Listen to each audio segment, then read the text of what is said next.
To avoid disrupting students preparing for the examinations, KNUM's candidate from Laban Mauprem, Shams Taranja, has decided not to use financial resources for his election campaign. Instead, he will personally visit each household on foot to engage with voters and share his vision for the upcoming MDC election. Speaking to the media after taking his oath, Shams Taranja announced that from 11th to the 19th of February 2025, he will go door to door directly seeking support from the residents of Laban Mauprem. He further stated that his campaign will focus on presenting key election agendas while providing an opportunity for voters to ask questions, ensuring transparency and addressing their concerns.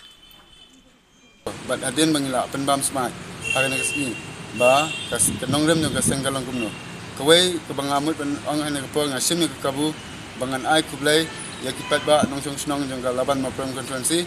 ba long bakin ladon kat nga ane kapol adu bangan dayo ya katikat na KNUM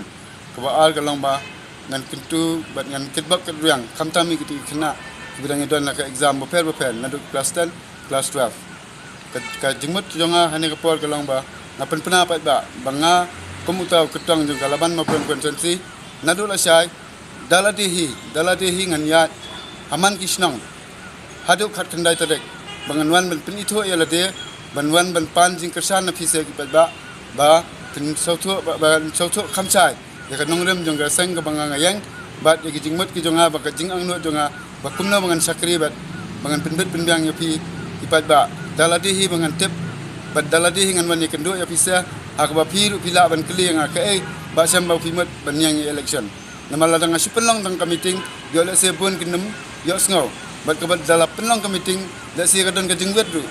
kai abakin pa kitu ki jingwa kin pa kitu ha kapor kan ni bolong exam ki bede kumdan tuar ya ki bon ki nang bela ki don ki balik trai ki don ki balik yo kat bakin lawan na yo te kalong hanga marwe hinga perkat ba pemutaw kandidat ubak loy ban kit ya kata ka konsensi la dia ngadon kamban le da kacap la dia mandon kamban yo ida la dia ke egi jing duna ke badan konsensi bat ke egi jing kwa ba jing tumu jing ipat baru bakin yo ban batai ngaba kata ketika jing mut jongi ba sem ba pimut benyang gumne tin kirsan ba pin le ai na mata jongi ndai habang ngamut sisa ban long utaw nong kitle ban long sa utaw nong yalam jong konsensi tengah don kamban tetep dala dia biar kipat ba iwei nong senong jong kam seti tengah